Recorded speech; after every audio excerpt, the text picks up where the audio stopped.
All right, we are back for the 8th edition and the Georgia Tech edition of the Osceola Tailgate pregame show. We have a little bit of a change in our lineup today. We're joined by our usual suspects, Mark Salva and Charles Fishbein, but we're also welcoming in, I believe, the first time to Tailgate, maybe the second time, Osceola publisher Jerry Kutz. So, Jerry, thanks for joining us today. Good to be All here. right, guys.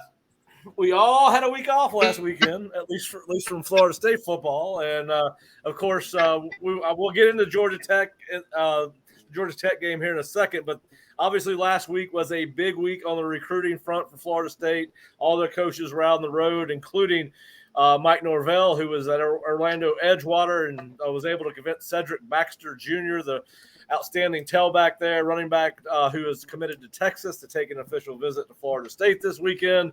They also picked up the first commitment for 2025 with the commitment of sophomore slot receiver D.L. Hardison.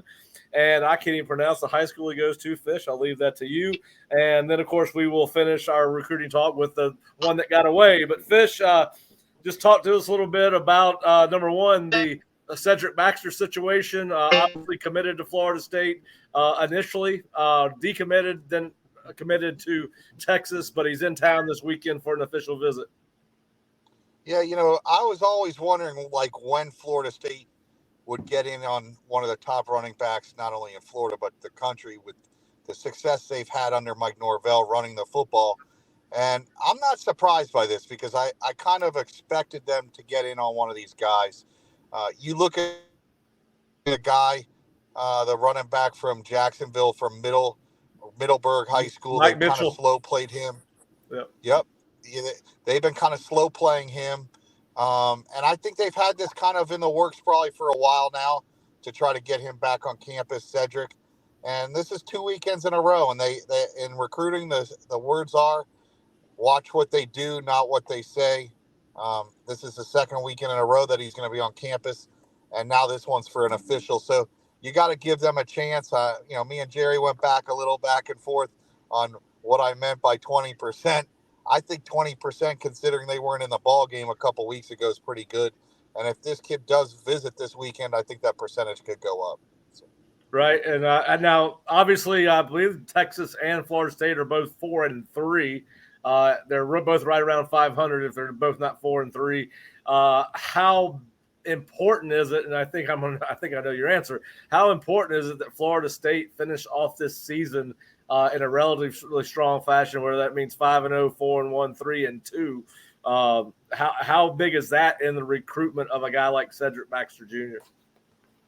It's always important, just because they've had the lack of success the last couple of years, but they have an easier stretch to finish the season than what we probably all thought before the season, and it's very important that they win these games they're supposed to. There's always those games before the season that you're like, all right, they have really no chance of winning, but pretty much each one of these games they're going to be a favorite in, and what they've done under Norvell running the football has to be exciting for somebody like Baxter, who has all the skill sets that you want in a running back. All right, well, let's move on to last night's commitment. About 10:30, our man D.L. Hardison announced that he was committing to Florida State. First of all, I wasn't sure if it was true. Number one, a 2025 guy, and I was not even sure he was allowed to be up that late, but he was. Tell us a little bit about what you think about DL. I know you're impressed with him based off your evaluations of his freshman and most of his sophomore season. Fish? All right. Well, DL Hardison was a receiver from that committed last night. Fish has him rated as the number 4 slot receiver in the class of 2025, and first commitment for Mike Norvell toward that class, and they seemed very excited last night to get that commitment. So then, of course, the other news on the recruiting front was the fact that Roderick Kearney, who had been committed to Florida State for some time, the 2023 offensive line prospect, has decommitted from Florida State and committed to Florida. Of course, that was a big hit for Florida State. He had been one of the priorities at the offensive line, one of the top prospects in the state as an offensive lineman. and certainly a big loss there. Of course, they have already started trying to replace him. They have offered a JUCO offensive lineman, Keyshawn Blackstone, from Kansas Junior College, who is originally from the Atlanta area. So we'll see what happens there. We'll try to get Fish back on and get some of his thoughts on Kearney as we get further into the show. But the reason we have this show is for the game, right? And Florida State is coming off a bye week, gets ready for a Georgia Tech team that is 2-1 under interim head coach Brent Keith. They have beat Pitt, Duke, and lost to Virginia last Thursday night. A little bit different team than we saw under Jeff Collins. The big question going into this game for Georgia Tech is, will they have the services of starting quarterback Jeff Sims, the one-time Florida State commit who signed with Georgia Tech out of high school. He was hurt in the Virginia game and is listed as day-to-day by head coach Brent Key. In his absence would be two young quarterbacks, Zach Gibson, who played last week in the backup role, and then they have a true freshman that they are anticipating may play if Sims cannot go. On Florida State side of things, guys, we may see the reemergence of Fabian Lovett. He has practiced this week, and hopefully he will be he will be a game time decision, and could be a guy that could have a big impact on Florida State's run defense, which has not been great. It's not been bad, but it's not been what we thought it could be without him in the lineup. So, guys, Mark, we'll start with you. Just kind of your expectations on impressions of Georgia Tech as they get ready to come to Tallahassee on Saturday afternoon. Yeah, so, they were a mess early in the season. They did not look good at all. First few games under Collins, and it looked like, well, you could chalk that one up as an easy win for FSU, but since his firing and Brent Key's taking over the team, they have seemed to right the ship. They are obviously executing much better, especially on the defensive side. Offensively, they have their issues, but they've done enough to win a few games and just look a lot better. And what was, when you looked at it early in the season, you're saying that was an easy win for us. Now you're like, okay, we got to make sure that we come prepared and that we take care of business. I think if, we do, I think we match up pretty well with them. I think especially if Lovett plays, our defensive front versus their offensive line could be a big advantage for us. And even our offensive line, considering the teams we've played the last 3 weeks, it's definitely not that, right? So as well as they've accounted for themselves, they don't need to drop down a level. They need to keep elevating their level of play. And I think, as long as we come prepared with the right attitude, I feel good about the game. But anything less than that, guys, we're not good enough to bring our B game and win against hardly anybody. So I look at Georgia Tech as a team that's in transition, that has found a little something, and that, quite frankly, FSU has struggled to beat in the past. I mean, they've never been a gimme game for us at all. So I'm interested to see the attitude of the team coming off of a bye week. See if if FSU has the resolve to see this through and make this either a special season or maybe meet expectations, or it can go either way. I think the goals are right there in front of us, and it's this is one game that we got to have. Yeah, and I think go ahead, Jerry. Oh, I was gonna. I agree with Mark. It's all about Florida State. I mean, it was my column this week. Is we can play up to the team we're playing, and we can play down sometimes in games. And we're going to have to not allow ourselves to play down against Georgia Tech. Yeah, and Mark, I think you hit the nail on the head. I think the big advantage that Florida State has is its defensive front seven versus Georgia Tech's offensive line. And if you dominate up front, particularly if Sims is not in the game, listen, they've gone their 5 starters only have 50 career starts combined, and 25 of those are by their left tackle. Listen, I'm sorry, their right tackle, Jordan Williams. So that's a huge matchup, particularly if you can get Fabian back and Jarrett Jackson's back. So that could be a big advantage for Florida State. If you saw the game last Thursday against Virginia, you were not very impressed with their offense, regardless of whether Sims was in the game. And listen, he is a dual threat quarterback. He's 6'4", 219, but he's only completed 58% of his passes. But he's their second leading rusher in both yards and attempts. So if they're without him, it gives Florida State a significant advantage, I think, in this small game. Now, I will say this: the further I got into the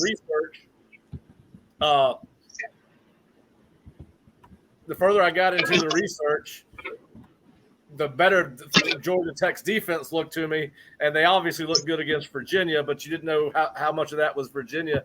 Now, they gave up a ton of yardage. They gave up a ton of yardage in rushing to both UCF and Ole Miss in games that they lost, but they've given up no more than 156 yards rushing in their last 3 ACC games, 2 of which they won. They have really good linebackers. They got Anidi Ely, their MAC linebacker, is a 6'3", 233-pound senior. He is 17th in the nation in tackles. Yep. So they got some playmakers up front. They make a lot of plays behind the line of scrimmage. Just give me your impressions of their defense and how that they match up against Florida State's offense. Yeah, I think that's obviously the strength of their team. The tackles for loss is intriguing. I haven't watched all of their games, but they have guys that if they get loose, they can make plays, and it's just a matter of not giving them the confidence to do that. I mean, like I said, it's hard to think that they're anything of the level that we've played the last 3 weeks. When you looked at Clemson, NC State, and even Wake Forest, but especially Clemson and NC State, these last 2 weeks that we had with those two teams. It was a whole nother level of defense, and they're not that. But at the same time, we tend to play to the level of at least in the past, to the teams we play. Now, they have some nice players, but they're not elite players. So I fully anticipate and hope that, our offensive line and our quarterback, that we have a game plan where we can obviously scheme some things, but definitely just from a physical standpoint, matchup standpoint, we ought to count ourselves well, and I fully expect that to happen. But as far as they go, that's the strength of their team, and if we can impose our will on them early, and take that out of their mind, and I'm sure they think that's the strength of their team too, and then just squeeze all hope out of them, right? Just jump on them early. Impose our will, whatever it is we want to do, whether we want to run the ball, whether we want to, use Jordan Travis as a run pass threat. I imagine we're probably going to do a little bit of both of that, and maybe hit a big play here and there, and just, make them see that this is, just is not it's not going to be a good day for them early. And if we do that early, I think we can really have a good game. But again, it is their strength, and they're going to have something for us too. And I go back again and say, we always have trouble with Georgia Tech. We've had some crushing losses against them. We've had some really tough games against them in the past. It's not like it used to be back in the 90s when we, just crushed every ACC team. Even back then, we tend to struggle with them a little bit. Of course, 1992 comes to mind. But, that's kind of my take on it. If we jump on them early, try to squeeze the will out of them, just squeeze all hope out of them, I think we have a good chance. Yeah, and it's going to be. I think the interesting matchup when FSU's got the ball and Georgia Tech is on defense is in the passing game. Florida State has struggled of late throwing the ball, and that's the strength, at least statistically, of this defense for Georgia Tech. And I think Florida State's got to reestablish big plays in the passing game. And be a little bit more consistent as far as efficiency in the pass game. So I think, and listen, Georgia Tech's a really good third down defense, only allowing 1 of 3 every 3 third down conversions by its opponents to be successful. So I do think it's going to be interesting on that side of the ball. I do want to flip it back to when Georgia Tech's on the ball, particularly if Jeff Sims is not in the game.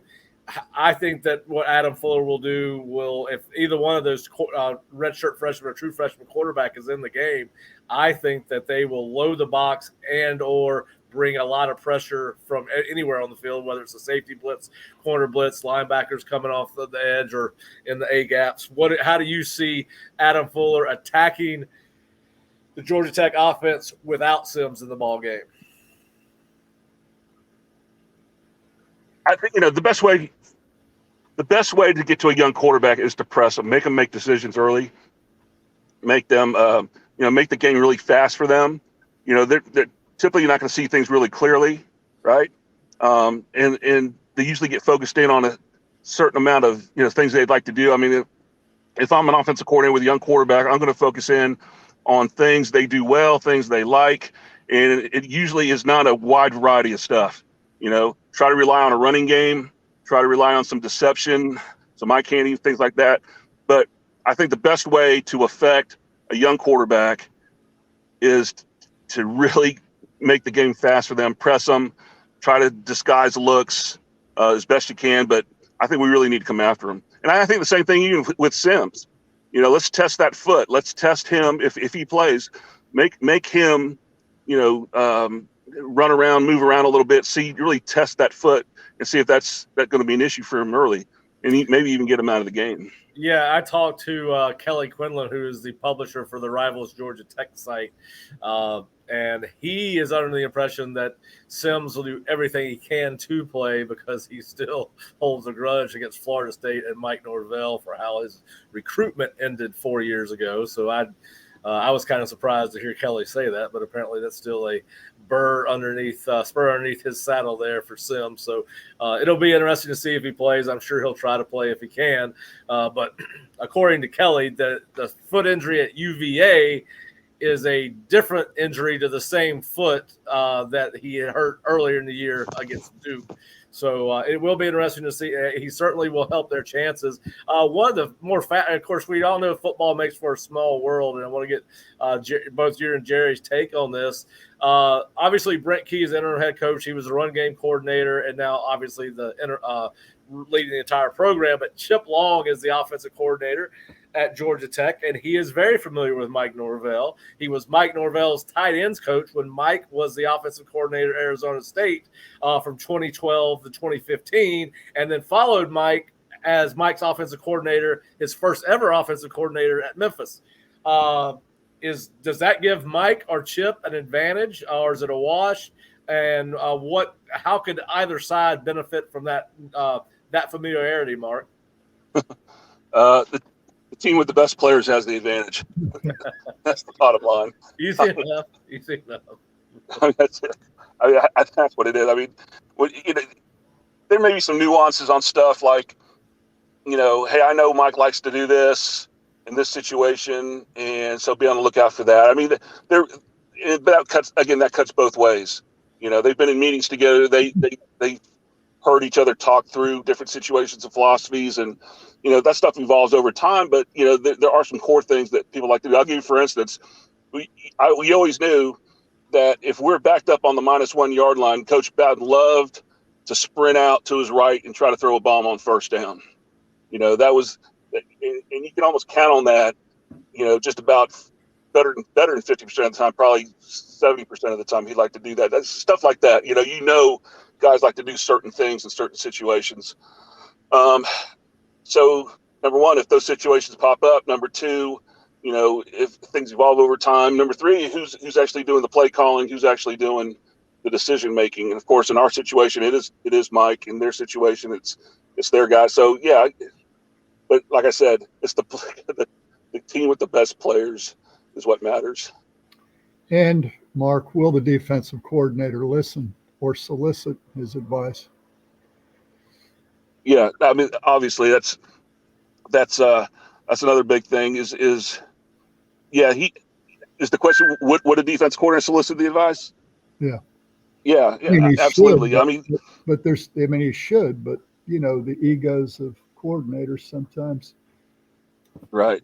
They're only going to take. Like I said, it's the nuanced things. The big things will be evident on film. You've got enough game film now, enough tendencies, through all the analysis of the statistics to know the patterns and know what people like to do in certain situations. But it's those little things that sometimes can be a feel thing, like maybe this guy likes to do certain things on 3rd and 2 or 3rd and 3, and maybe they haven't shown it, and maybe, hey, I would practice this. He's done this in the past. Just make your guys aware of it, just stuff like that. Right. Yeah. Well, listen, the good news for Florida State is it's one of the few games this year where we have an advantage on special teams. Their special teams have not been great this year. They've had 4 punts blocked, and they've missed about as many field goals as Florida State has. So they do have a really good punter when he can punt. He averages over 44 yards a kick, which is in the top 25 in the nation. But like I said, they have had 4 block punts, so this might be an opportunity for Florida State to get a turnover through special teams and get a quick score or a cheap score on special teams or set it up. And then Georgia Tech is 10 of 14 on field goals, and they have a short yardage guy and a long yardage guy. Anyway, so it's going to be that part of it could be fascinating. Obviously Florida State is a 24 or 23 point favorite. When I wrote my preview, they were a 24 point favorite. Listen, I know Georgia Tech has struggled. Did that line surprise you? And not that it matters. We're not betting, but I just don't see the game in the way. After doing this research, I don't see this being a 24 point ball game from as far as difference in margin of score. I think they were more right in line with 13. I see it being more of a low scoring game, not low scoring like it was 16-13 a couple seasons ago, but maybe a 27-12 type game playing out, just because Georgia Tech has played well in defense the last 3 weeks. And Florida State has not passed the ball the last 3 weeks the way we were accustomed to them throwing the ball early in the season. Kind of how do you guys see the game playing out? Go ahead, Jerry. I think Georgia Tech's strength is their defense. The X factor is Sims. Is he able to play or not? And that'll determine whether they're low scoring or higher scoring. So that's the X factor. Pat, I would agree with you. Without Sims in the game, with Sims in the game, might be a little higher scoring. Sully, what about you? Let me say this. Overall, and Mark brought it up earlier. We've struggled with Georgia Tech over the years, and even when they weren't very good, we struggled. And Mark, I've got a strong opinion. Pat, you might have an opinion on this as well. But Georgia Tech is a Southern team, and they always have speed. And I think they're able oftentimes to neutralize our advantage, our speed advantage. They're able to neutralize it because they can run with us. And I think sometimes that gets overlooked when you're looking at scoring margins or how close is this game going to be. I feel like they match up better than some teams do with us in terms of athleticism. I know, part of me wants to say it's going to be like Boston College. I mean, if we come out with that attitude, and that challenge, like Mike challenged the guys that this team shouldn't be close to us and we need to go out there and take care of business, and they did. And that's what I'm looking for. I'm looking for us to come out with that kind of attitude to go and take care of business and again, drain the hope out of them, squeeze it out of them early. But to your point, Jerry, they're not a Boston College team. They're not reliant on, a running game offensive line and a big arm quarterback. This is a totally different animal. And we tend to struggle with dual threat quarterbacks. I mean, you only have to look back at Malik Cunningham to see an average team with a dynamic quarterback and how much trouble that gives us. And so with Sims plays and he's able to leverage his running ability, that can give us problems. It just has in the past. Mm-hmm. So, without Sims, I think, obviously there's a greater chance for us to dominate the game. With Sims, if he's able to perform at his level, there's gives them a little bit of hope, gives them something that gives us problems, and how we handle it is going to be key. So, it's funny. I can see it going both ways. I can see it us going out there and with a great attitude and taking care of business and making this not necessarily a walk in the park, but a comfortable win. Or I can see us really struggling, if we come out anything less than our best. And that's what it depends on. It goes back to Jerry's initial point. It's all about us. Well, I do agree with both of you on that point. Now, if you took me back to last Thursday and I'm watching that, what was just an offensive game to watch for Virginia and Georgia Tech. I mean, it was awful. Now, maybe both their defenses are just that good. But so when that game was finished, I was like, well, you know what? This is going to be a stinker in Doak Campbell Stadium. I thought the same thing. This is going to be like more Boston College-like anything that we've seen. And then as I got into the research, particularly on the defensive side of the ball, Boston College is bad in every facet of the game, right? I mean, they're not very good offensively. They've gotten better defensively as the year has gone on. But when they played against Florida State, they were not a good football team on either side of the ball. My concern is Georgia Tech comes in and plays a very good game on defense and makes this a lot closer than it should be. But I do think Florida State does take listen, it's on them, right? They've got more talent on both sides of the ball. They're particularly much better on offense than Georgia Tech. I think if Florida State comes out and it's just efficient on offense, doesn't have to be great, but efficient on offense, sustain some drives, and Florida State gets after them on defense, I think Florida State does win the ball game. And I would go back to what I said earlier, 27-12, 27-13, something like that. But it does. I don't think this is going to be quite the walk in the park that Boston College was. No, again, this is really a tough one to figure out. It's a tough one to feel good about. I'm almost scared to feel good about it. I guess that's why we're all hedging our bets, right? Well, we're just kind of, we're hopeful that the team we know we can be, that Florida State can be when Florida State's playing their best. I'll keep saying us. I don't care. I'll say it. Right. when we keep playing our best is really good. Can beat anybody. But it's when that team shows up that does stupid penalties, commits an untimely turnover, and just does the things that losing teams do. That's where makes us want to hedge our bets. Have we gotten that out of our system? These last 2 weeks, have we gotten it out of our system? And having the off week, getting the guys away, because honestly, by that Clemson game, I got to think those guys were pretty mentally, drained. We went through 3 really tough, high caliber teams. Required a great amount of concentration, really complex game plans, a lot of things to check the box on. Getting away from it for just even 1 or 2 days could just rejuvenate, and just, get everybody to, refocus on what's important. And how we came out against LSU, I'm hoping that's the team we see. A team with that kind of energy. How good does that win against LSU look right now? It looks great. But that's the thing that's maddening about this team, Well, listen, we knew that LSU was probably not going to be the same team at the beginning of the year that it was at the end of the year, right? New head coach, not first-year head coach, but a new head coach. It would take some time to adjust. So there was issues with Booty and Kelly and everybody. But anyway, they got it turned around, a much better football team. But yeah, we see these upsets every week, right? I mean, we're always reminded of why we should not be overconfident in any competition, because every week in college football, we see somebody that's not supposed to beat somebody get beat, right? I mean, it's every week. I don't think there's ever a week that goes by that we don't like, oh, did you see that so-and-so beat so-and-so? And you don't want to be that program. And listen, it's a big game. And so to wrap up Georgia Tech, I want to ask you guys this question, because it was asked to me by the Georgia Tech site. And I'm going to read you the question as it was presented to me. Then I want to get your thoughts. And then I'll tell you how I answered the question.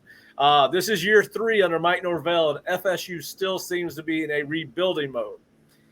How much pressure is there to finish the season strong? And is this game viewed as a must-win type game for Mike Norvell? And Jerry, I'm going to let you start. Well, how do you define a must-win game for Mike Norvell? That I'd start there. I don't think this administration has any appetite at all for replacing Mike Norvell.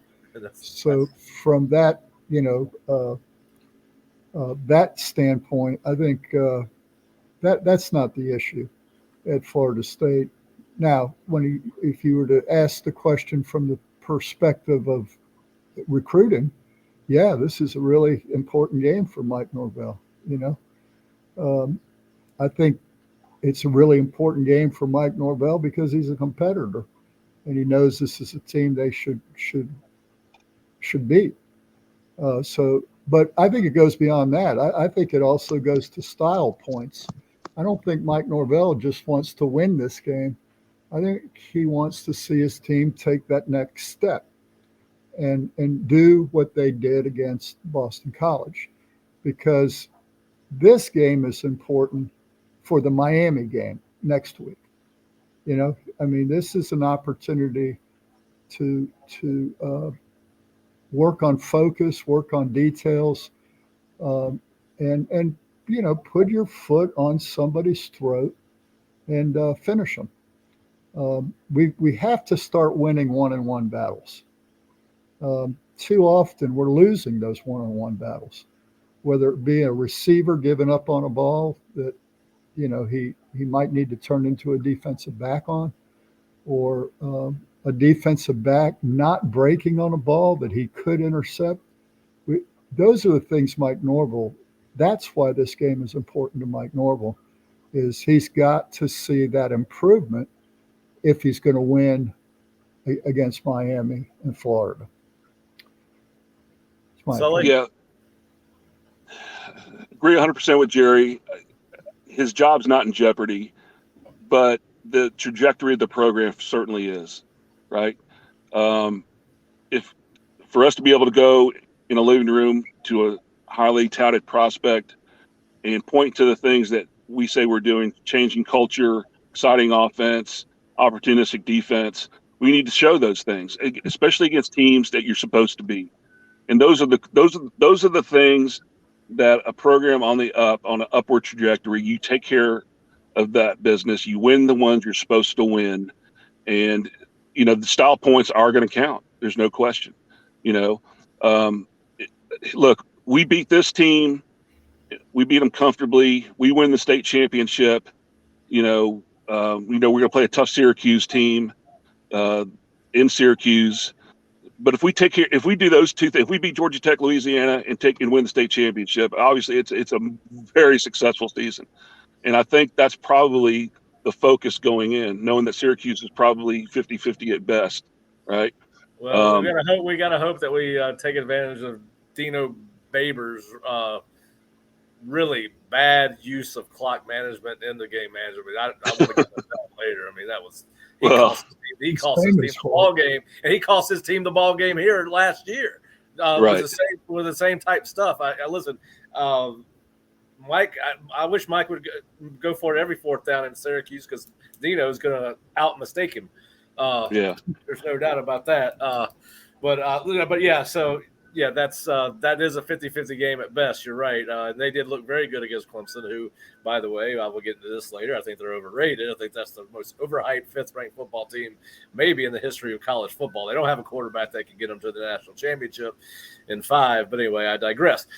So how I answered the same question. First of all, he brought it up in our Know Your Enemy segment that we do with our opponent's rival site. And I kind of snickered when he said it, because I thought he was joking, right? And he said, Mike's on the seat. I was like, well, Mike's he has a seat at the table because he's the head coach, but he is not. But no, I do not think he's on the hot seat. Listen, there's a course pressure to win every week, and the program, yes, is still in rebuild mode, but the program is in much better shape in Mike's third year than when he arrived. And despite the 3 losses, all the ranked teams, which has to be noted, because I say this all the time, it does matter who you play. And I got all over FSU for scheduling Duquesne, so I got to give them credit when they lose to a good team. Not that I want to lose anybody, but he has changed the culture of the program, and the product on the field is markedly better than it has been over the previous 5 or 6 seasons, Tallahassee. So I don't view Georgia Tech as a must-win game, but if Georgia Tech were to win, it's certainly going to be worrisome in the eyes of the fans, and people will start questioning whether the program, as you mentioned, Mark, is headed in the right direction. But the leash for head coaches has never been shorter. We're watching a guy out in Texas who was guaranteed $100 million right now fighting for his job. We're going to talk a little bit about that later too. So, yes, all these games there's one way to look at this. All games are must-win games, but we all know that some games are more important than others, right? But this, I agree with you, Mark. A win here, and Jerry, to your point, a solid win, a convincing win, continues the next step in this climb that Mike is trying to get Florida State back to the top of the ACC and back into the national discussion on a week in and week out basis. But I don't think it's a must win game. I think it's a very winnable game. I think it's a game that they should win if they play like they're, as you said, Mark, capable of playing. They are much better on defense than Georgia Tech is on offense. And I think that's going to be the difference in the game, but I don't think it's a must-win game any more so than any other one game is. And this is just now we're getting into all the cliches, right?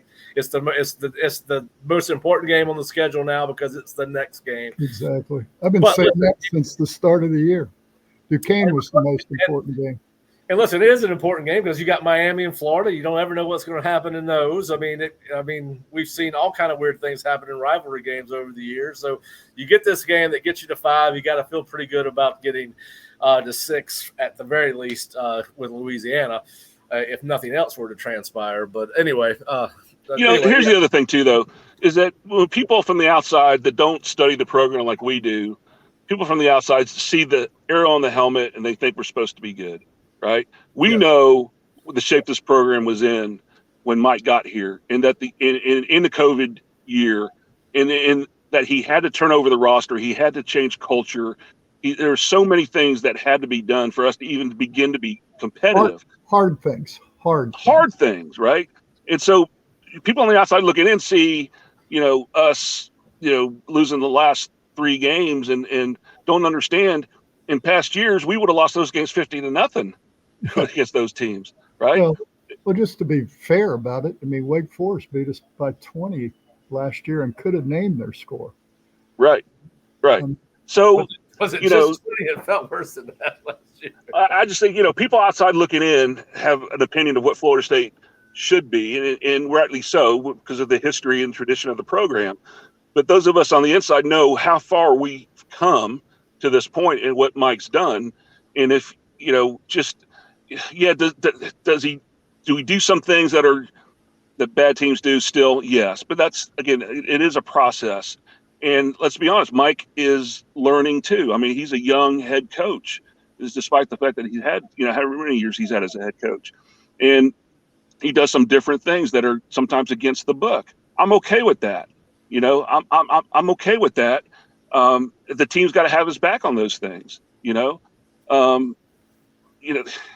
would I have done some of those things? No, but I'm an old guy and I do things learn to do things a certain way and whatnot. And I'm not afraid to try to change my thinking on it. But I think, that's a whole nother discussion about that. But all that to say, for people to come down on Mike Norvell because, we're not the 90s Florida State or 2013 Florida State, I think is silly. Yeah, listen, Jerry and I have talked about this a lot. I think you've probably been involved in some of these conversations, Mark, over the last 4 years. If your perspective is 1993 or 1999 or 2013, you are looking at this as the wrong way because they might forever be in rebuild mode if that is your expectation. You need to, I'm a Florida State graduate. I want the program to be successful. It's a lot more fun to live in Tallahassee when Florida State is successful. Listen, when I look at where Florida State is, I'm going from when Mike took over the program. I'm not going back to 2013 when they won a national championship. And certainly, 5 years later, that national championship didn't mean anything. I mean, Jimbo was struggling towards the end of his tenure to beat upper echelon ACC team. So, yes, I look at my frame of reference is where was Florida State in 2018 and 2019 compared to where they are now, and it's not now whether Mike's the head coach at Florida State for the next 30 years, like Coach Bowden. That remains to be seen. But certainly, I think the trend going into the Georgia Tech game is this program is going in the direction I think people want the program to go in. Now, I think some of this too is it's never enough, right? If you go 7-5, people want 8-4. If you're 8-4, people want 9-3. You can't, it's fan bases are demanding. Here's the deal from my perspective too, right? Some guys are program builders, some guys are program finishers, some guys are both. Is Mike Moses, right, leading us out of the promised land? And do we have to find a Joshua, somebody that takes us into the promised land? Right. Get us right to the edge, and if for whatever reason it doesn't, get that next step. But we're still in the process of getting to Canaan, right? I mean, that's where we are, and it's. By the way, Coach Bowden would be so proud of you right now for using biblical references. Absolutely, he would. Thanks to him, I have those in my back pocket. So, all that to say this, Mike's the guy we need right now.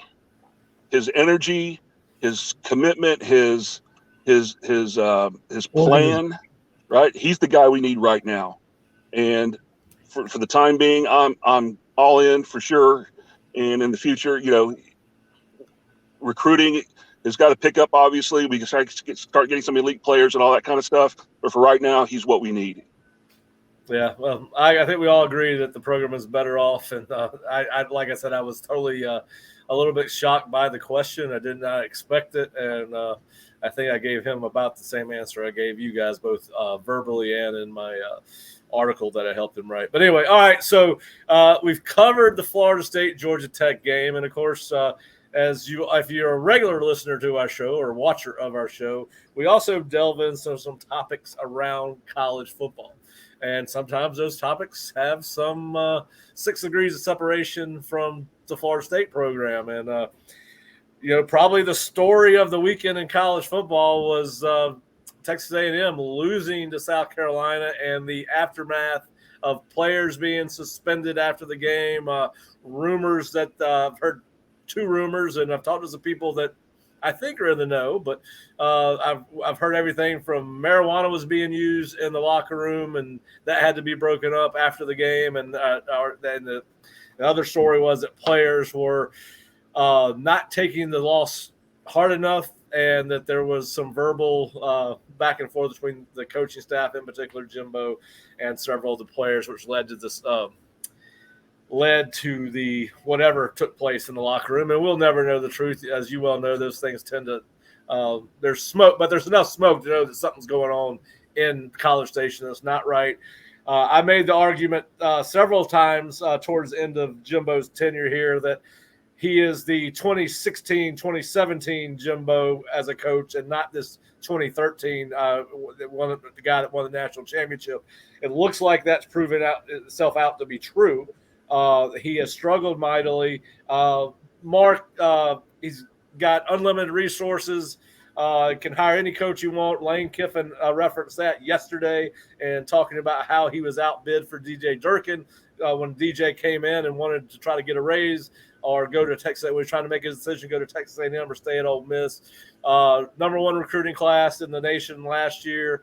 Another strong class coming in, but just your thoughts on what's going on at Texas A&M, and is it turning into? It's almost turned into the second version of Auburn. With every week, it's somebody's going to pay the buyout, this, that, and the other. But it certainly seems like something's amiss down there in College Station. From afar, how do you look at that thing? So I'm going to get a little philosophical here, right? The best leaders I've ever been around, whether it be in football, Galatians. whether it be in football or in business or anything, I think you guys would agree with me. The best leaders are those that put others before themselves, right? And Coach Bowden was the greatest example of that. And you can't fool people. Even Nick Saban, right? You can't fool people, especially those that you're in charge of. if they know that you're there for them 100%, they'll run through a wall for you. If you have somebody in a position of leadership like that truly believes in you, and that was great. Coach Bowden's greatest gift. I knew he believed in me. He made me feel so good about myself, right? Despite what Wade McDuffie tried to do, but he made me feel so good about myself. I'd run through a wall for that guy, right? And every one of my teammates and everybody that ever played for Coach Bowden would tell you the exact same thing. And that's the culture that you want, right? When the leader is in it for himself, to elevate himself, there's no hiding that, right? There's no, you're not going to fool people. And, and that's the impression that from afar. Now, I know Jimbo very little bit. He's always been nice to me. He's always in I know not necessarily everybody on this call can say that, but I will say that from the outside looking in, it looks like he has a culture problem where it's a lot of me, and not a lot of us. Yeah, and I think that's the root of it. You're the second person who I consider educated in the football sense, and obviously you're a well-educated man. I don't mean that in a negative way, but you're the second person in the last 14 or 16 hours that I've had that exact conversation with. And this is another person whose opinion in football matters I respect. And listen, we knew there were issues, and I don't want to turn this into a weekly thing, but it is a topic around college football. So I do want to talk about it because I love college football. I want to jump onto the backside of that, but you're the second person. Jerry, just your thoughts. You were around Jimbo a lot more than I was when he was at Florida State, and I played for him at Sanford, and I've known Jimbo for a long time. But just your thoughts on what's going on there at College Station, and are you surprised by the fact that this seems to be coming off the rails this early in his tenure there? Well, it's his fifth year there now. He's been there 5 years, and I kind of thought he had a chance to win, be in the conversation for the playoffs this year. I really did. He had a lot of talent, and he's got a lot of talent coming in. From a recruiting standpoint, that program's heading in the right direction. But he's there 5 years, and it started to come off the rails here after about 5 years. Yeah. And Jimbo is he's demanding in a lot of ways. He strains relationships every day, and so I think coaches. You don't have to be liked to be a coach, but you have to be respected. And 100% agree. To Mark's point, you got to know that the coach cares about you.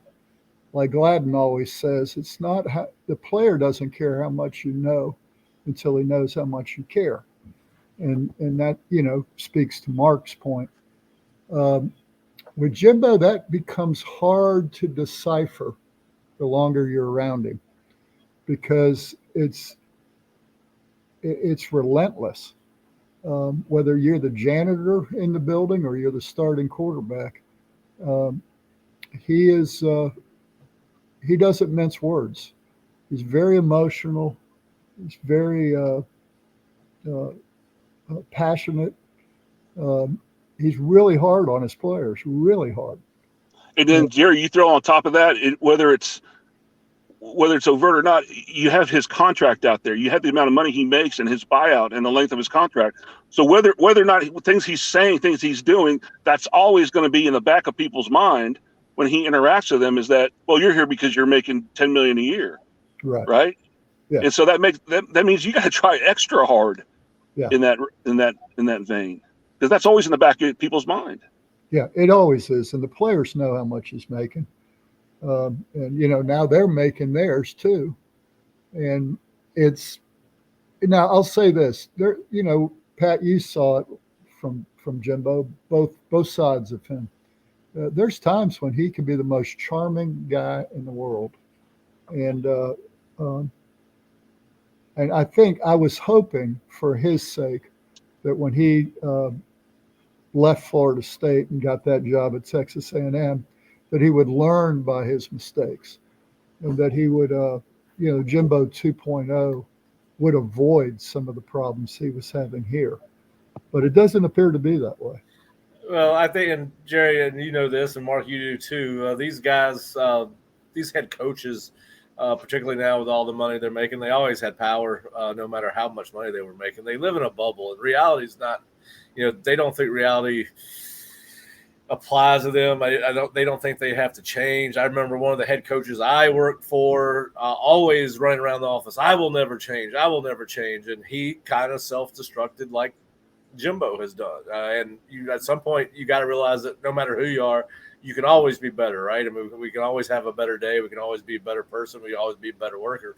And always, as my father has always said, I've never gotten to, when he coached into his 70s, I never got too old to learn something new. Yeah.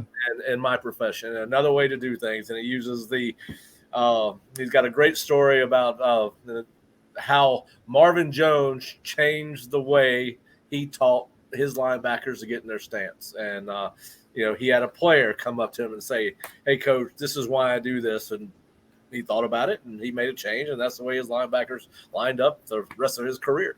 So, but these guys live in a bubble. They listen. It's a dictator mentality. What they say goes. It doesn't. And I think unfortunately, Jimbo is one of those guys that's gotten stuck in that particular mode. And on that note, Pat, I thought it was interesting in the fourth quarter of that game. The SEC broadcast team started commenting on it, that maybe his offense has gotten stale and maybe it's time for him to bring in an offensive coordinator.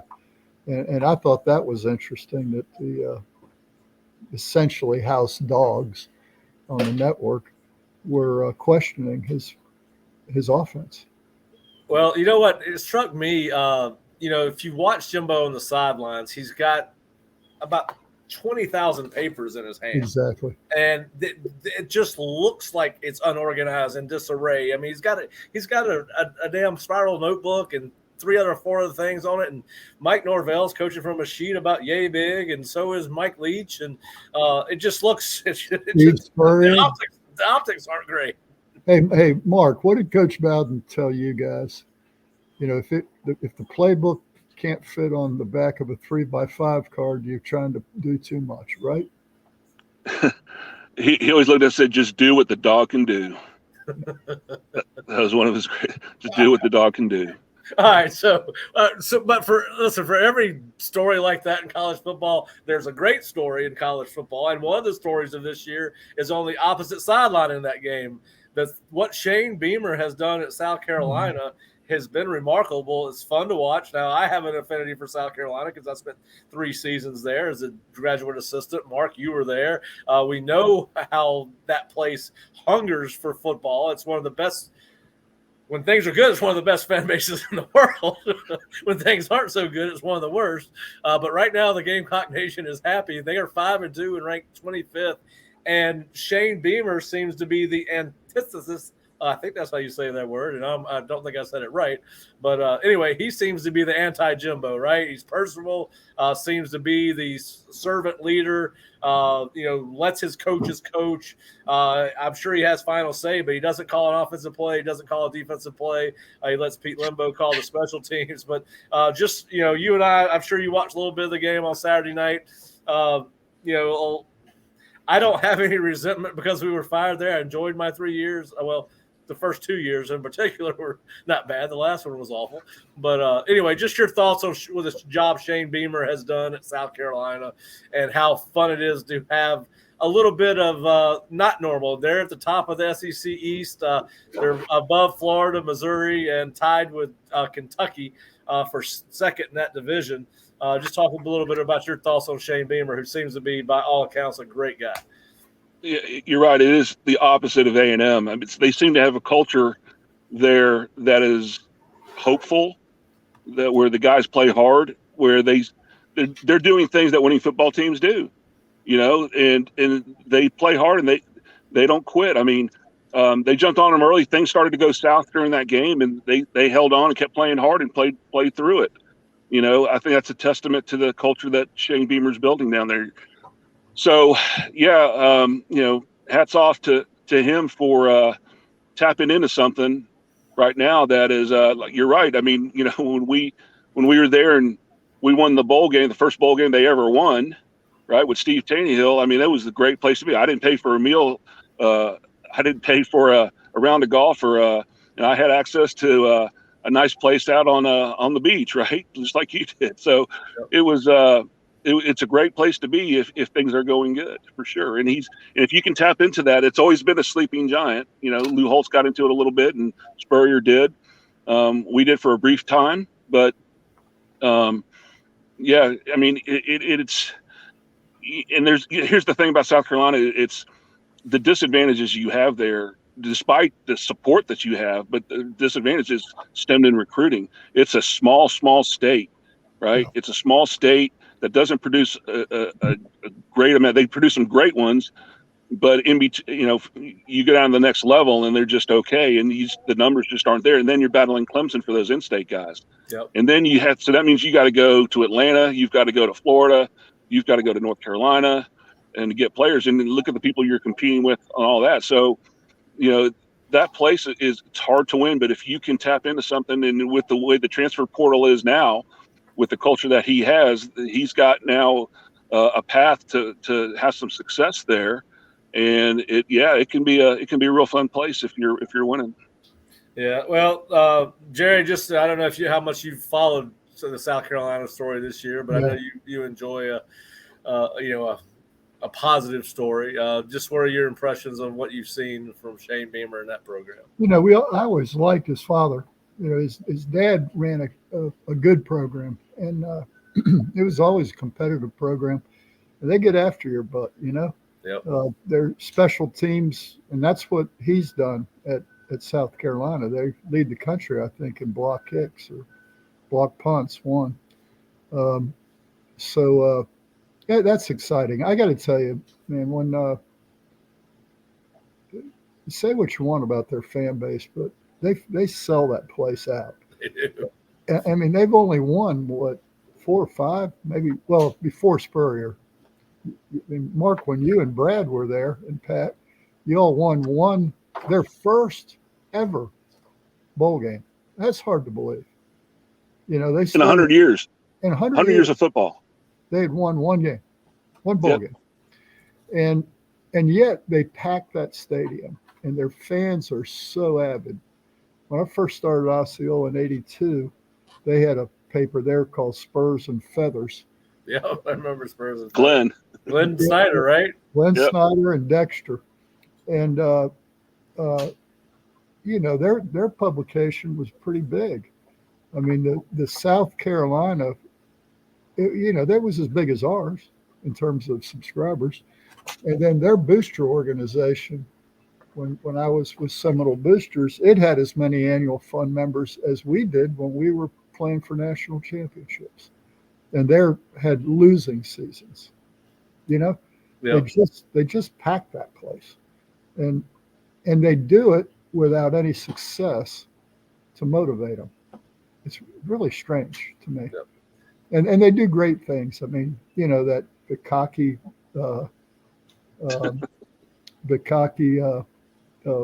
caboose. Yeah, the cockabooses. The cockabooses. Yeah. I mean, the way they do it, they have a lot of fun with it. They really do. And so, at any rate, I do follow them, and I watched that game with great interest. To Mark's point, one team's having fun, man, and the other team isn't. The other team is out there they're like playing like they're professional football, and the other team's having fun. And I don't know, man. He's got something going, and it's good. I hope we keep it going too. Don't you think it's sustainable? I hope so. It's fun to watch. I mean, listen, I kind of like to see a team that hasn't been involved in the upper tier of any conference kind of have a little run. And listen. I mean, like you said, I know the guy that runs their Garnet Trust, which is their NIL, and that guy is a very sharp guy.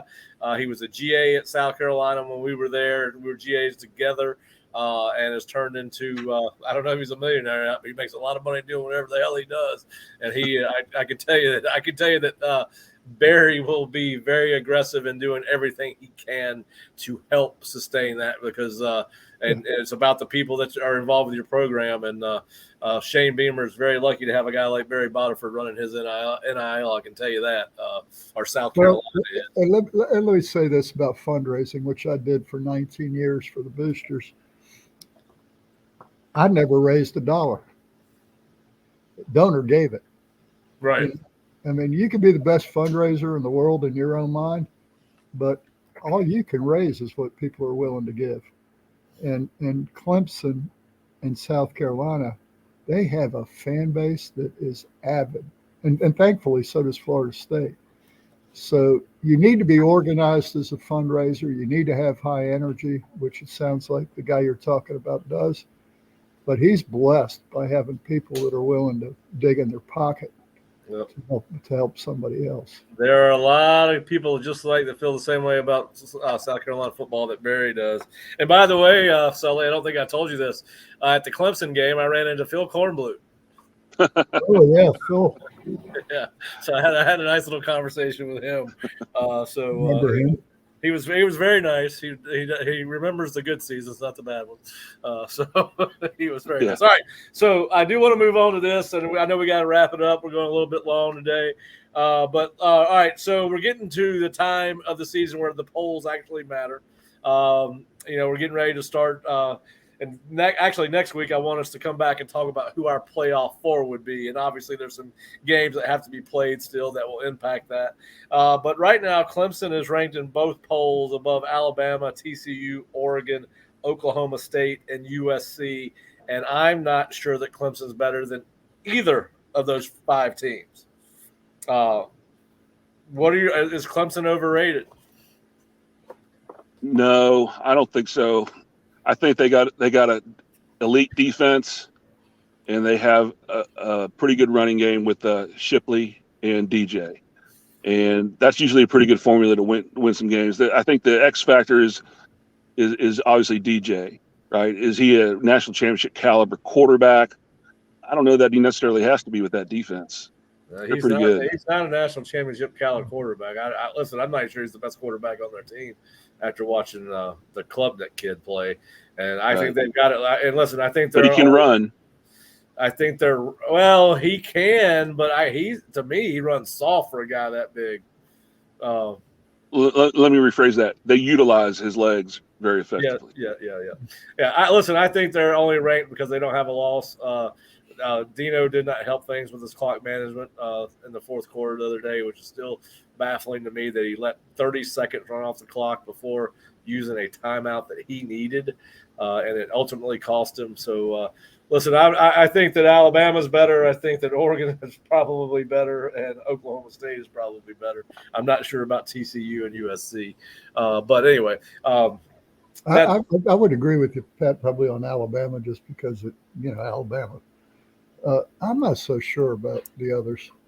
Oregon just, I don't know. They don't have any defense at all in my mind. I mean, compared to the SEC type teams. Yeah. Well, see, I don't think Alabama has the offensive line they've had in the past. Right. No, they probably don't. They've had first round picks about every year on that offensive line. Right. I think that part of their team has come back to the pack a little bit. They got the one running back for sure, and the receiver core is not near as good as it has been in the past. So you take the what? They got a quarterback. Yeah, they got a quarterback. They keep him healthy. Oregon? No, Alabama. Oh, okay, yeah, they got a quarterback. But hey, I do want to talk about Bo Nix now. And all credit to Kenny Dillingham. I mean, all credit to Kenny. I've been kind of hard on my times. Yeah, I'm glad to hear you saying this after as hard as you've been on. Yeah, time. So I'm wrong a lot, and I admit it when I am, begrudgingly, but I do admit it. We all are. We all are. Yeah. So, but listen, Bo Nix, who I actually did not think was the problem. I think he's an outstanding, physically gifted quarterback. I did think that when he was at Auburn, but certainly you talk about another feel-good story, and I know that Kenny and Danny have both played their part in his development, obviously, but you got to be happy for a kid like Bo Nix, who was just crucified on a weekly basis for several seasons at Auburn, and then Auburn is a dumpster fire as it has been for several seasons now. The issue was certainly not Bo Nix. I wonder if Auburn would be above 500 if they had Bo Nix. But anyway, Mark RJ, do you have any thoughts on that? And how fun is it to see a kid vindicate himself when with this is college football's become such a it sometimes gets volatile and angry on social media because everybody wants their team to win, and fans lash out at players and coaches, but this kid was vilified, and now he's being considered as a possible dark horse for the Heisman. It's unbelievable, and you consider that family had Auburn ties. Yep. How difficult was that on those parents to sit there and listen to all that at the school they love? I mean, they'll probably never feel the same way about that program. That's sad. That kind of stuff is sad, and therefore that makes his success at Oregon, as to your point, spectacular. I mean, he vindicates himself, and I don't know the Nix family at all, but they're probably good people and won't be "I told you so" kind of people. But at some I think they should. I wish Mo would take out an ad in the Montgomery Advertiser. That's what I wish. Yeah. All right. But hey, here's the thing about it. If he stays at Auburn, he doesn't have Kenny Dillingham to help him be the great quarterback he's become. There's no reason to rub it in, Jerry. There's no reason to rub it in. But seriously, out there, Pat, I'm playing with you, of course. He doesn't face the same defenses in that Pac-12 he faced. No, you're right. You're exactly and who right. knows? They may have an offense because he got to choose where he went. I'm sure he and his dad were looking at what offense do we fit in, and he got to like the old Etch-a-Sketch. He got to erase and reboot, and he picked the right program for his skill sets. Yep. Mark, just your thoughts. You obviously know how it is, and when things are going bad in a particular program, and what gets said about coaches and kids, and obviously Twitter has turned that into a whole different beast than it used to be when you and I were involved in inside college football. So your thoughts on Bo Nix and what kind of story that is to you? It's the thing that you hate about college football is the knee-jerk reactions you get from a single performance or from a young guy that's learning his trade, right? Who's forced to play. I mean, patience, nobody wants to hear that. Nobody wants patience anymore. Now with the transfer portal, you get guys that transfer at the drop of a hat simply because they're not where they think they ought to be. When as a coach, you're sitting there saying, you got some growing to do and your time will come. I mean, it's that part of it to me that it kind of highlights, if you just let a guy grow, let a guy get into it, be patient with players. These are kids that are, they come from all different backgrounds, all kinds of some guys are developed more than others coming out. Some guys are in great high school programs or in crappy high school programs. I mean, there's just so many factors that go into what makes a good college player, and it's just, as fans, you just, fans feel so entitled, like they think they should, our team should be the best every year. That's not reality, and it's the thing about college football that makes it great. Is the thing that makes it just the dirty business it can be sometimes. Yeah, she's a fickle mistress, football. I'll give her that. She's a fickle mistress. All right, so quickly, we'll go into our game picks for this week. I have shortened the list because I usually like about 10 games, so I've tried to tighten it up a little bit. Our first national game of the week, you got number 2 Ohio State traveling to number 13 Penn State. I think this might be a pretty close game. I do not know the spread. But, Mark, are you going to go with the Buckeyes or the Nittany Lions in this one? At Penn State? At Penn State. I'll go with the upset. There'll be no whiteout. Well, not at school of whiteout anyway. At night? No, it's at 12 noon. Yeah, all Big Ten games are 12 noon. Yeah, no, you know what? Just for the sake of throwing a wrench and everything, I'll go with Penn State. All right. Jerry, who you got? No, I'm going to go Ohio State. Yeah, I'm going to go Ohio State. I just think that quarterback's too good, and Penn State's just not as good. And I like Ryan Day, but I don't like James Franklin. So I'm going to stick to chalk. Now, this next game, I really don't know. I mean, they're both kind of train wrecks in their own right. Miami at Virginia. Virginia's on the rebuild under Elliott. They're not very good on offense. Brennan Armstrong is not one of the top tier quarterbacks in the ACC as we thought he might be coming into the year. And of course, Miami, who knows? I don't know where Van Dyke will be in this game. They can't block for him. The other kid, they're turnover prone. Kevin Steele's defenses are not playing as they normally do, but got road graded by Duke last week. Of course, 1 week does not always relate to the other, but they do have Florida State coming to town 7 days later. It could be a game that Miami, you would not think, would overlook anybody at this point in their season. But you got Miami or not Hokies, Cavaliers, Jerry. Gosh, I grew up a Hurricane fan. You know that. We'll forgive you for that. Yeah, We all make I mistakes. was born again. So. But I don't know enough about Virginia, but Miami's struggling. And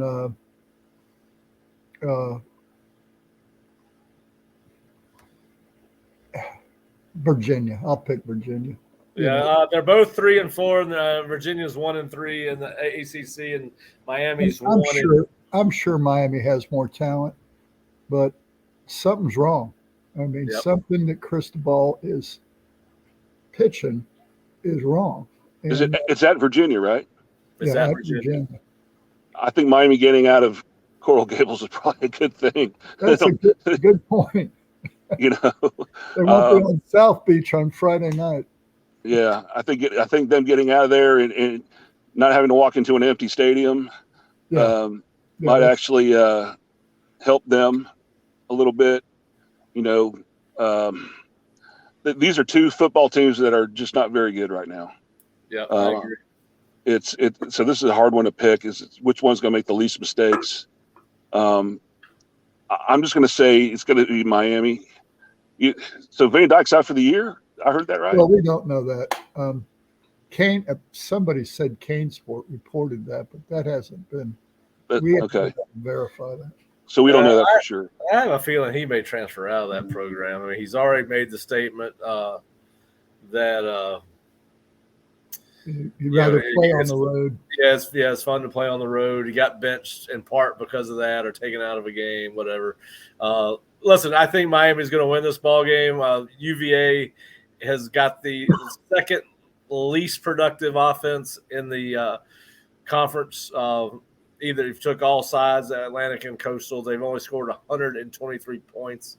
The only team that has scored less than that is the team that Florida State plays this weekend, Georgia Tech. So I'm going to go with Miami on the road to get a win, and I doubt they'll win 2 games in a row, so that helps Florida State out. So, all right, so the world's largest cocktail party takes place in Jacksonville. Georgia does not look like quite the unbeatable team it did earlier in the year when it played Oregon, but certainly a 22-point underdog is Florida, I believe. It's either 20 or 22. I think listen, it's a rivalry game. I got Georgia. I don't know if it's going to be by 22 points or not, but I'm going to go with Georgia in this one. Yeah, I'm with you. Georgia. Yeah, Georgia. Yeah. One's a great one. One's an elite team. One's a very average team. Yeah. Well, I think the Gators will get better under Napier, but we'll see how that goes. I don't think it's going to happen this week. All right, now my upset special of the week is going to take place in Knoxville, Tennessee. Kentucky is going to knock off Tennessee, I think.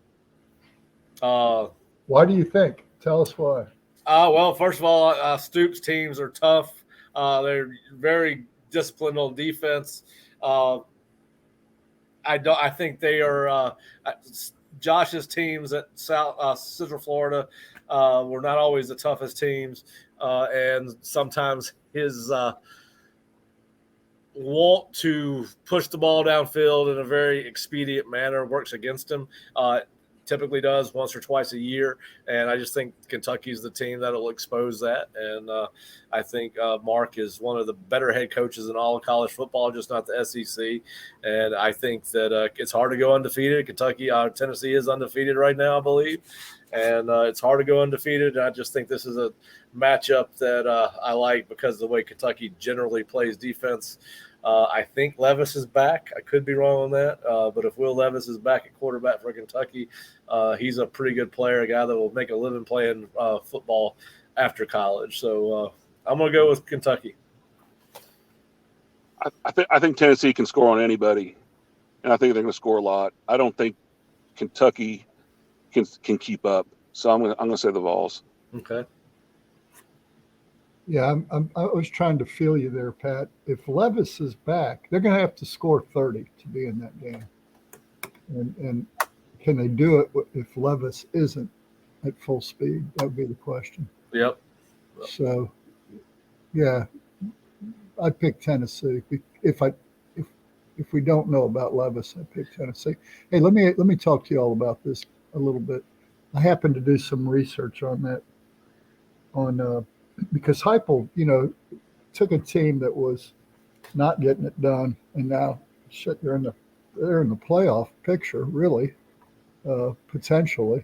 Hey, but Jerry, I'm just going to throw this in there. What did you think in any of this this little research you did? All right, did you think about the guy that he replaced and how similar he is to the guy we just talked about? Yeah. Oh, yeah. And so you got to.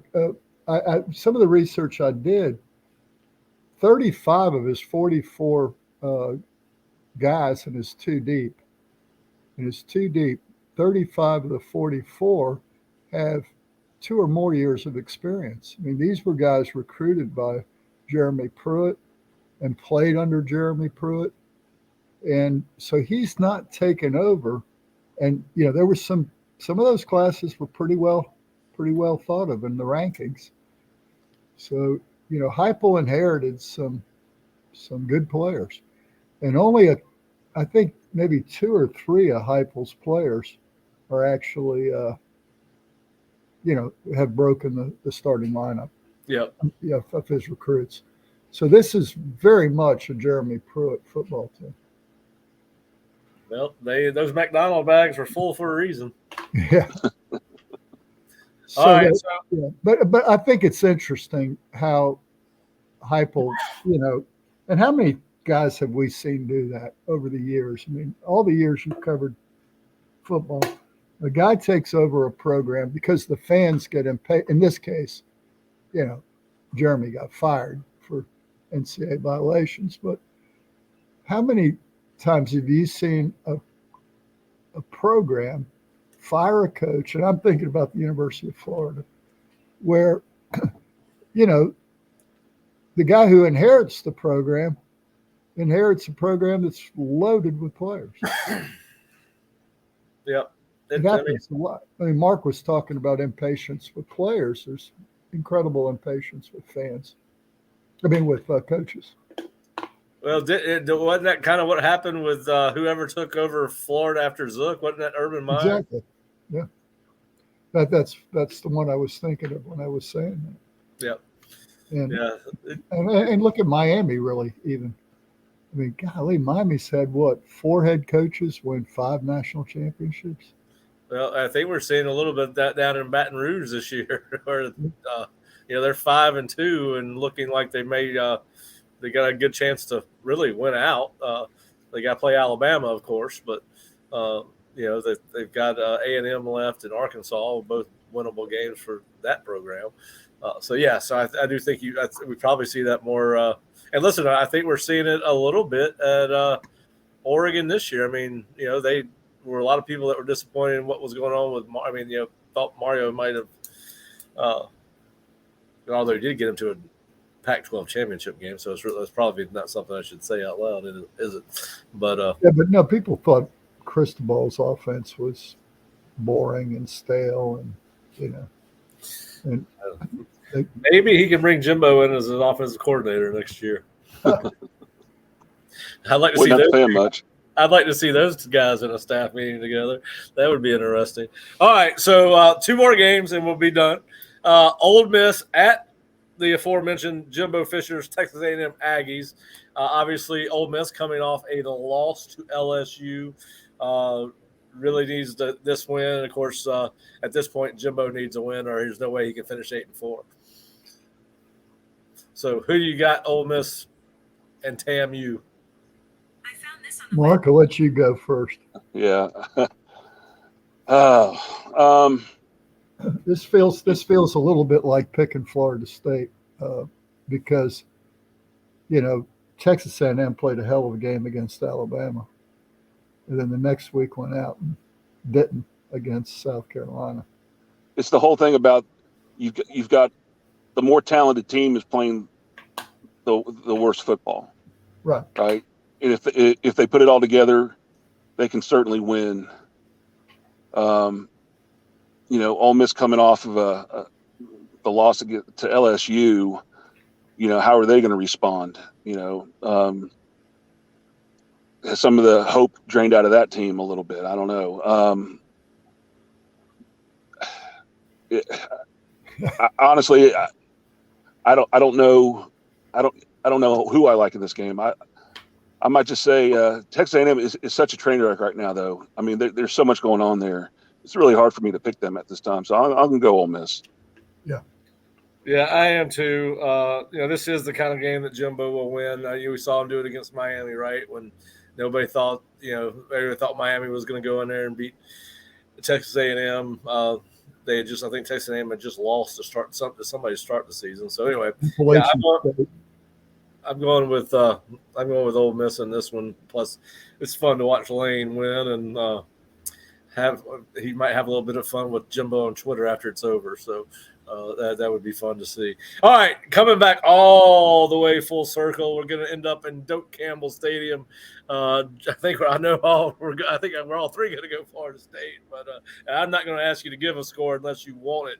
Unless you want to, but Georgia Tech at Florida State. I've got Florida State. I'm going to say about 15 to 17 points. I think 27-13 sounds about right to me in this one.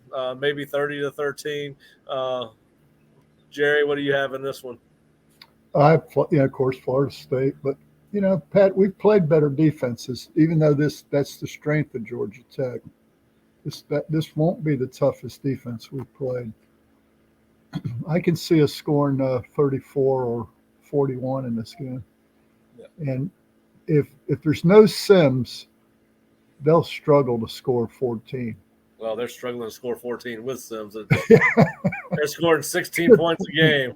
They're scoring 16 points a game. So let me pick it 41-16 to your point. All right. Well, Jerry's going to take. Oh, that's right on the number. No, I'm going 42-10. Wow, good guys. Y'all need to go to Vegas and throw out some money. I like my money too much. Yeah, exactly. All right. Well, listen, it's going to be it's going to be a beautiful afternoon at Doak Campbell Stadium. I hope we get a good turnout for the game. It's going to be sunny and highs in the upper 70s at kickoff, and supposed to be right in the low 80s at the end of the ball game. Sunny skies, should be a great day for football.